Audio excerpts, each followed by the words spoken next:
Hello guys, today we're going to learn how can I add CMS page into my app.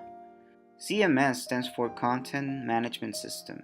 It is mainly used for integrating your existing CMS pages into your app. Add CMS page into your app.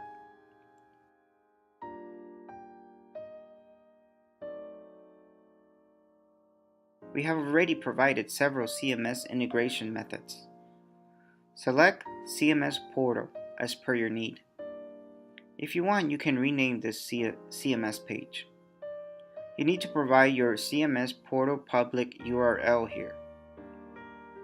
If your CMS portal is not listed here, you can choose Custom CMS and paste your CMS public URL here. If you no longer want any CMS, then you can delete it from here. You also have the option to change store icon with your own store logo. Once you finish creating your app, click on Save and Finish. That's it for now. Thank you for watching.